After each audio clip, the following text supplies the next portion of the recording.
السلام علیکم ورحمۃ اللہ وبرکاتہ۔ معزز سامعین اکرام، امید کرتا ہوں کہ آپ تمام لوگ خیر و عافیت سے ہوں گے۔ یہ واقعہ جو میں آپ کے سامنے پیش کرنے جا رہا ہوں، اس کا حوالہ ہے ابو داؤد شریف کی جلد 2 صفحہ نمبر 209 پہ یہ واقعہ لکھا ہوا ہے۔ بنو ہاشم قبیلے میں ایک شخص تھا، اس کا نام تھا رکانہ پہلوان، اور یہ مشرک تھا اور مسلمانوں سے اور ہمارے نبی صلی اللہ علیہ وآلہ وسلم سے بہت زیادہ نفرت کیا کرتا تھا، اور یہ لوگوں سے یہ کہا کرتا تھا کہ جس دن میرے سامنے محمد آ گئے معاذ اللہ تو میں انہیں بتاؤں گا۔ مطلب وہ بہت کچھ اناپ شناپ بکا کرتا تھا کہ محمد جس دن میرے ہتھے چڑھ گئے اس دن میں بتاؤں گا معاذ اللہ۔ ایک روز کی بات ہے کہ حضرت عمر فاروق رضی اللہ تعالیٰ عنہ اور حضرت ابو بکر صدیق رضی اللہ تعالیٰ عنہ اور آپ صلی اللہ علیہ وسلم دین کی تبلیغ کر رہے تھے، تو کچھ کافروں نے کہا کہ اے محمد، اگر تم رکانہ پر دین کی تبلیغ کر دو اور اگر رکانہ کلمہ شہادت کی گواہی دے دے، اگر رکانہ اسلام لے آئے تو بہت سارے لوگ اس کی وجہ سے بھی اسلام قبول کر لیں گے۔ لوگوں نے جان بوجھ کر ایسا کیا کیونکہ یہ کافر مشرک تھے، اور یہ چاہتے تھے کہ آپ صلی اللہ علیہ وسلم رکانہ کے پاس دین کی دعوت لے کر جائیں اور پھر رکانہ ان سے کشتی کا مطالبہ کریں، کیونکہ رکانہ نے اپنے ارادے ان کافروں کے سامنے ظاہر کیے ہوئے تھے۔ آپ صلی اللہ علیہ وآلہ وسلم نے سنا تو کہا ٹھیک ہے۔ پتہ کیا کہ رکانہ کہاں ہے، کہاں ملے گا۔ اب جس جگہ کا بتایا گیا آپ صلی اللہ علیہ وآلہ وسلم وہاں پہنچے۔ اب جب وہاں گئے تو رکانہ پہلے ہی آقا صلی اللہ علیہ وآلہ وسلم سے بڑی نفرت کیا کرتا تھا۔ رکانہ کو جب آقا صلی اللہ علیہ وآلہ وسلم نے دعوت دی دین کی تو اسے غصہ تو بہت آیا، لیکن اس نے کہا کہ ٹھیک ہے، میری ایک شرط ہے۔ آپ صلی اللہ علیہ وسلم نے فرمایا کیا؟ تو کہا آپ مجھے کشتی میں اگر ہرا دیتے ہیں تو میں اسلام قبول کر لوں گا، آپ مجھے کشتی میں ہرا دیجیے۔ آپ صلی اللہ علیہ وسلم نے کہا کہ ٹھیک ہے۔ حضرت عمر فاروق رضی اللہ تعالیٰ عنہ اور حضرت ابو بکر صدیق رضی اللہ تعالیٰ عنہ دونوں ساتھ تھے، تو حضرت عمر فاروق رضی اللہ تعالیٰ عنہ نے کہا کہ ٹھیک ہے، اگر کشتی ہی لڑنی ہے تو تم مجھ سے لڑ لے کشتی، اگر مجھے ہرا دیا۔ تو اس نے کہا نہیں، مجھے کشتی تمہارے نبی سے ہی لڑنی ہے۔ تو آپ صلی اللہ علیہ وسلم نے حضرت عمر رضی اللہ تعالیٰ عنہ سے فرمایا کہ عمر رک جا۔ اس کے بعد رکانہ سے کہا کہ ٹھیک ہے۔ تو رکانہ نے کہا کہ ایسے نہیں، باقاعدہ میدان میں کہ لوگوں کے سامنے کشتی ہوگی۔ آقا صلی اللہ علیہ وسلم نے فرمایا کہ ٹھیک ہے۔ اب جو یہ رکانہ تھا میدان میں لے کر گیا اور تمام بھیڑ لگ گئی، کیونکہ چاروں طرف شہرا ہو گیا، اور سارے مشرکین بڑے خوش ہو گئے کہ آج رکانہ جو ہے وہ آقا صلی اللہ علیہ وسلم کو معاذ اللہ، مطلب وہ ان کی زبان میں کہہ رہے تھے کہ آج رکانہ محمد کو بتائے گا، آج رکانہ محمد کو بتائے گا معاذ اللہ۔ اس طرح سے ان لوگوں میں خوشیوں کی لہر دوڑ پڑی اور سارے مشرک دکھ گئے، میدان کے ارد گرد چاروں طرف کھڑے اکٹھا ہو گئے۔ اب آقا صلی اللہ علیہ وسلم ادھر سے کھڑے ہیں اور ادھر رکانہ اور اس کے چاہنے والے، اور چاروں طرف مجمع میں، چاروں طرف کا جو مجمع ہے وہ ایک ہی صدا بلند کر رہا ہے، رکانہ رکانہ رکانہ۔ جیسا آج کل ہوتا ہے نا کہ کوئی ہماری ٹیم کا اگر کوئی شخص ہوتا ہے میدان میں تو ہم اس کا حوصلہ بڑھانے کے لیے کیسے اس کو ہمت دینے کے لیے اس کا نام پکارا کرتے ہیں، اسی طرح تمام مشرک جو تھے، تمام کافر جو تھے، وہ رکانہ رکانہ چلا رہے۔ اور یہ رکانہ اس قدر پہلوان، اس قدر طاقتور تھا کہ اگر وہ بیٹھ جاتا تھا زمین پر تو 40 پہلوان مل کر اسے کھڑا نہیں کر پاتے، اتنی اس کے اندر طاقت تھی۔ اگر وہ مٹھی بند کر لیتا تھا تو 40 پہلوان مل کر اس کی مٹھی کو کھول نہیں پاتے۔ وہ لہیم سہیم پہاڑ کی طرح تھا۔ اب وہ ادھر کھڑا ہے اور ادھر میرے آقا صلی اللہ علیہ وآلہ وسلم تنہا کھڑے ہیں، ساتھ میں صرف ابو بکر صدیق رضی اللہ تعالیٰ عنہ اور حضرت عمر فاروق رضی اللہ تعالیٰ عنہ۔ اور حضرت عمر فاروق رضی اللہ تعالیٰ عنہ منع کر رہے ہیں کہ یا رسول اللہ صلی اللہ علیہ وسلم مت کیجئے اس سے کشتی، لیکن آقا صلی اللہ علیہ وسلم نے فرمایا کہ اگر میرے کشتی لڑ لینے سے، اگر میرے کشتی کر لینے سے یہ اسلام قبول کر لیتا ہے تو عمر تیرا کیا نقصان ہے؟ حضرت عمر رضی اللہ تعالیٰ عنہ خاموش ہو گئے۔ ایک طرف رکانہ میدان میں کھڑا ہے، ایک طرف میرے آقا صلی اللہ علیہ وآلہ وسلم کھڑے ہیں۔ رکانہ قریب آیا اور آ کر اس نے کہا کہ بتائیے پہلے آپ حملہ کریں گے یا پہلے میں حملہ کروں؟ تو آپ صلی اللہ علیہ وسلم نے فرمایا کہ تو ہی حملہ کر۔ تو رکانہ نے سنا تو کہا ٹھیک ہے۔ اب رکانہ اتنا کہہ کر پیچھے جانے لگا، دور جانے لگا، کیونکہ اس میں ہوتا یہ تھا کہ دور سے دوڑتے ہوئے انسان آتا تھا اور پھر وہ حملہ ور ہوتا تاکہ زیادہ طاقت سے مار لگے۔ تو وہ پیچھے جب جانے لگا اور آقا صلی اللہ علیہ وسلم نے بھی اپنی آستین چڑھائی، آقا صلی اللہ علیہ وسلم نے اپنی آستین چڑھائی، قربان جائیے میرے آقا صلی اللہ علیہ وسلم پر۔ جب آپ صلی اللہ علیہ وسلم نے آستین چڑھائی تو پیچھے سے رونے کی آواز آئی۔ آپ صلی اللہ علیہ وسلم نے جب پیچھے دیکھا تو حضرت ابوبکر صدیق رضی اللہ تعالیٰ عنہ کا سر سجدے میں تھا اور وہ دعا کر رہے تھے کہ یا پاک پروردگار میرے آقا صلی اللہ علیہ وسلم کی عزت رکھ لینا، یا پاک پروردگار میرے نبی صلی اللہ علیہ وسلم کی عزت رکھ لینا۔ میرے آقا صلی اللہ علیہ وسلم جناب صدیق اکبر رضی اللہ تعالیٰ عنہ کی جانب بڑھے، انہیں اٹھایا اور کہا صدیق غم نہ کر، صدیق غم نہ کر، اس کا فیصلہ اللہ رب العزت کر چکا ہے، تو غم نہ کر۔ یہ کہہ کر اس کی طرف پلٹے اور آقا صلی اللہ علیہ وسلم نے اپنی آستین چڑھائی۔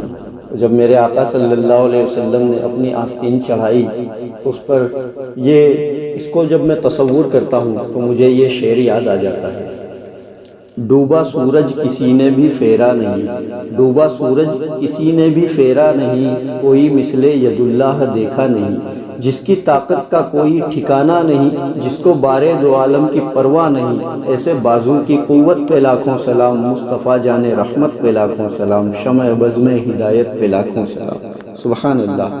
اس کے بعد آقا صلی اللہ علیہ وسلم ادھر کھڑے ہو گئے، ادھر سے رکانہ نے دوڑ شروع کی۔ پھر وہ دور سے دوڑتا ہوا آیا اس غرض سے کہ میں دوڑتا ہوا آؤں گا اور اچھل کر آقا صلی اللہ علیہ وسلم کے سینہ اطہر پر اپنے ناپاک پیر ماروں گا اور انہیں گرا دوں گا۔ لیکن آقا صلی اللہ علیہ وسلم نے جیسا کہ کہا کہ اس کا فیصلہ اللہ رب العزت آسمان پر کر چکا ہے۔ اب وہ دوڑتا ہوا آیا اور اس نے ویسا ہی کیا۔ جب کچھ دور رہ گیا تو اس نے چھلانگ لگائی۔ اب اس نے جب چھلانگ لگائی تو آقا صلی اللہ علیہ وسلم نے اسے گود میں لے لیا۔ اب گود میں لیا اور اسے ہلکے سے ایک دم دھیرے سے زمین پر رکھ دیا اور دھیرے سے مسکرا کر کہا کہ دیکھ رکانہ، تیری پیٹھ زمین پر لگ گئی نا، تو ہار گیا نا، اب مان لے کہ میں اللہ کا سچا رسول ہوں۔ رکانہ فوراً کھڑے ہوا، اپنے بدن سے مٹی جھاڑا اور اسے کچھ سمجھ میں نہ آیا کہ یہ کیا ہوا، اور وہ بالکل پلٹ گیا اپنی بات سے اور کہنے لگا کہ نہیں میں سنبھل نہیں پایا تھا، ابھی میرے ساتھ دھوکا ہو گیا، میرا پیر پھسل گیا تھا اور پھر سے مقابلہ ہوگا۔ جناب عمر رضی اللہ تعالیٰ عنہ فوراً آگے بڑھے، کہا اے رکانہ، تو اپنی بات سے بدل رہا ہے، تو نے جیسا کہ کہا تھا بالکل ویسا ہوا اور تو ہار گیا ہے، تیری پیٹھ زمین پر لگ چکی ہے، اب مان لے کہ تو ہار گیا ہے۔ جناب عمر رضی اللہ تعالیٰ عنہ کو غصہ آ گیا، جلال آ گیا، لیکن میرے آقا صلی اللہ علیہ وسلم نے فرمایا عمر ٹھہر جا، رک جاؤں گا۔ حضرت عمر فاروق رضی اللہ تعالیٰ عنہ خاموش ہو گئے۔ رکانہ سے کہا کیا چاہتا ہے؟ تو رکانہ نے کہا کہ پھر سے کشتی ہوگی، کہ اس بار میرا پیر پھسل گیا تھا۔ آقا صلی اللہ علیہ وسلم نے کہا کہ ٹھیک ہے، پھر سے کر لیا۔ اب یہ دوبارہ گیا، اب دوبارہ اس نے قدم جمائے اور دوڑتا ہوا آیا اور پوری طرح سے پورا توجہ، پورا دھیان اس نے آقا صلی اللہ علیہ وسلم اور زمین کے اوپر رکھا کہ میرا پیر نہ پھسلے اور میں گروں نہیں۔ اور یہ دوڑتا ہوا آیا، بالکل ویسے ہی یہ اچھلا، لیکن جیسے ہی یہ اچھلا ویسے ہی نے آپ کو پایا تو آقا صلی اللہ علیہ وسلم کی گود میں۔ آقا صلی اللہ علیہ وسلم نے دونوں ہاتھ پھیلائے اور اسے گود میں لے لیا اور دوبارہ اسے زمین پر رکھ دیا اور کہا کہ دیکھ رکانہ، تیری پیٹھ زمین پر لگ گئی نا، اب تو مان لے کہ میں اللہ کا سچا رسول ہوں۔ اب یہ فوراً کھڑے ہوا اور کہا نہیں میرا پیر پھسل گیا تھا، پھر سے مجھ سے دھوکا ہو گیا۔ اب حضرت عمر رضی اللہ تعالیٰ عنہ کا جلال کا کوئی ٹھکانہ نہ رہا۔ حضرت ابوبکر صدیق رضی اللہ تعالیٰ عنہ بھی آگے بڑھے اور کہا رکانا 2 مرتبہ ہو گیا، 2 بار تو ہار چکا ہے، تو نے ایک بار کہا تھا اور میرے آقا صلی اللہ علیہ وسلم نے 2 مرتبہ تیری پیٹھ زمین سے لگا دی، اب تو مان لے کہ یہ اللہ کے سچے رسول ہے۔ لیکن اس نے کہا نہیں مجھ سے دھوکا ہو گیا۔ تمام لوگ بھی جو دیکھ رہے تھے انہیں بھی کچھ سمجھ میں نہیں آیا کہ یہ رکانا یہ وہی پہلوان ہے جو 40 پہلوان مل کے اسے ہرا نہیں پاتے، یہ 200 پہلوان سے اکیلے لڑتا تھا، 40 پہلوان اسے یہ بیٹھ جاتا تھا تو اسے کھڑے نہیں کر پاتے، لیکن یہ پہلوان ہے کہ 2 مرتبہ آقا صلی اللہ علیہ وسلم کے سامنے آیا اور یہ زمین پہ لیٹ گیا۔ تو اب اس نے جب تبارہ یہی کہا تو آقا صلی اللہ علیہ وسلم نے جناب عمر اور ابو بکر رضی اللہ تعالیٰ عنہ سے کہا کہ آپ دونوں رک جائیے۔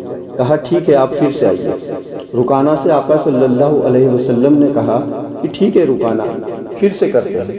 اب یہ تیسری بار رکانہ آیا، اب یہ دوڑتا ہوا آیا، اب کی مرتبہ اور پہلے سے زیادہ توجہ کے ساتھ پوری طاقت اکٹھا کر کے یہ دوڑتا ہوا آیا کہ اب کی بار عزت کی بات ہے کہ اگر اب کی بار میں نے نہ ہرا پایا تو ان لوگوں کے درمیان میں میری کیا عزت رہ جائے گی، یہ لوگ کیا سوچیں گے میرے بارے میں۔ اب یہ تیسری بار بھی دوڑتا ہوا آیا، جیسے اس نے ہوا میں چھلانگ لگائی تو آقا صلی اللہ علیہ وسلم نے پھر سے اسے گود میں لے لیا اور پھر سے اسے زمین پر رکھ دیا اور کہا دیکھ رکانا پھر سے تیری پیٹھ زمین پر لگ گئی ہے، پھر سے دیکھ اب کی مرتبہ پھر سے تو زمین پر لیٹا ہے، اب تو مان لے کہ میں اللہ کا سچا رسول ہوں۔ اب کی مرتبہ لیکن رکانا نے کچھ نہیں کہا، یہ خاموشی سے کھڑے ہوئے۔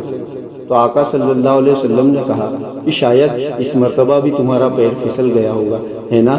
اب کی مرتبہ شاید پھر سے تمہاری توجہ نہیں رہی ہوگی، لیکن تم بولنے میں شاید شرما رہے ہو۔ ٹھیک ہے رکانا پھر سے کرتے ہیں، آپ پھر سے آؤ، میں پھر سے ایک موقع آپ کو دیتا ہوں۔ جیسے ہی رکانہ نے یہ بات سنی ان کی آنکھوں میں آنسو آ گئے اور وہ قدموں میں گر گئے آقا صلی اللہ علیہ وسلم کے اور کہا کہ میں گواہی دیتا ہوں کہ بے شک آپ اللہ کے سچے رسول ہیں۔ یہ کہہ کر وہ زار و قطار رونے لگا اور اس نے کلمہ شہادت کی گواہی دی اور پڑھا اشہد ان لا الہ الا اللہ واشہد ان محمدا عبدہ ورسولہ۔ جیسے ہی اس نے کلمہ پڑھا تمام جو ان کے چاہنے والے تھے، تمام جو رکانہ کے چاہنے والے تھے وہ برس پڑے ایک دم سے۔ کہا رکانہ یہ کیا بات ہوئی؟ اگر کسی نے کشتی میں ہرا دیا تو کیا ہو گیا؟ کیا تم اپنا مذہب ہی بدل دو گے؟ اگر کیونکہ کشتی میں تو ہار جیت ہوتی ہی رہتی ہے، تو اس میں اتنا وہ کیا بات ہے کہ آپ نے کلمہ ہی پڑھ لیا؟ حضرت رکانہ رضی اللہ تعالیٰ عنہ رو پڑے اور ان لوگوں کو دیکھا اور پھر تڑپ کے بولے، ایک دم غرضدار آواز سے بولے، کہا خاموش، ایمان تو میں نے پہلی مرتبہ جب ہارا تھا تبھی لے آیا تھا، ایمان تو میں نے پہلی مرتبہ جب انہوں نے مجھے گود میں اٹھایا نا میں تبھی لے آیا تھا۔ تو کہا پھر یہ 2 مرتبہ ناٹک کیوں کیا؟ تو کہا جب میں پہلی مرتبہ ان کی گود میں تھا، اگر میرے مقابل کوئی پہلوان ہوتا، کوئی میرا دشمن ہوتا تو وہ مجھے زمین پر پٹک دیتا، لیکن انہوں نے اتنے پیار سے اتنی محبت سے مجھے زمین پر رکھا جیسے کوئی ماں اپنے بچے کو رکھتی ہے کہ میرے بچے کو چوٹ نہ آ جائے، اور ایک دم محبت سے مجھے کہا کہ اب مان لے کہ میں اللہ کا سچا رسول ہوں۔ لیکن یہی بات کو میں نے دیکھنے کے لیے میں نے دوبارہ لڑنے کا ناٹک کیا، اور جب میں دوبارہ آئے ان کی گود میں تھا تو دوبارہ بھی انہوں نے مجھے پٹکا نہیں، محبت سے زمین پر رکھ دیا، اور پھر تیبارہ بھی انہوں نے مجھے زمین پر رکھ دیا، اور تیبارہ ہونے کے بعد بھی خود مجھ سے کہنے لگے کہ نا میں تجھے پھر سے موقع دیتا ہوں۔ یہی ان کی شفقت، یہ جو ان کی شفقت ہے، ایسا ایک اللہ کے رسول کے سوا کوئی نہیں کر سکتا۔ میں انہیں ذلیل کرنا چاہتا تھا معاذ اللہ، لیکن انہوں نے میری عزت بھی رکھی اور مجھے بچایا بھی، اور میرے ساتھ اس طرح کا معاملہ نہیں کیا کہ مجھے کوئی ذات کی چوٹ لگ جائے۔ ایسا صرف اللہ کا سچا نبی ہی کر سکتا ہے، اس لیے میں نے کلمہ پڑھا اور میں مسلمان بن گیا۔ سبحان اللہ۔ تو یہ میرے آقا صلی اللہ علیہ وآلہ وسلم کے اخلاق ہیں۔ آپ کو اگر یہ واقعہ پسند آیا ہو تو اس کو زیادہ سے زیادہ شیئر کیجئے اور اس کو لائک ضرور کیجئے گا، کیونکہ آپ کے لائک کرنے سے یہ دوسرے لوگوں کو تلک بھی پہنچے گا، کیونکہ یوٹیوب کمپنی آپ اگر لائک کرتے ہیں نا تو یہ دوسروں کی اسکرین پر بھی ڈالتی ہے، تاکہ یہ ہمارے آقا صلی اللہ علیہ وآلہ وسلم کے اخلاق زیادہ سے زیادہ مسلمانوں تک پہنچے۔ اس غرض سے ثواب جاریہ میں حصہ لیجئے، آپ کے لائک سے یہ لوگوں دوسروں تک پہنچایا جائے گا۔ تو اس لیے اس کو لائک کیجئے اور اس پہ کومنٹ کیجئے، آپ کو کیسا لگا یہ بتائیے۔ میرے کہنے میں کوئی غلطی ہوئی ہو تو اللہ رب العزت مجھے معاف فرمائے۔ سبحان اللہ و بحمدہ، سبحان اللہ العظیم و بحمدہ، استغفر اللہ۔ السلام علیکم ورحمۃ اللہ وبرکاتہ۔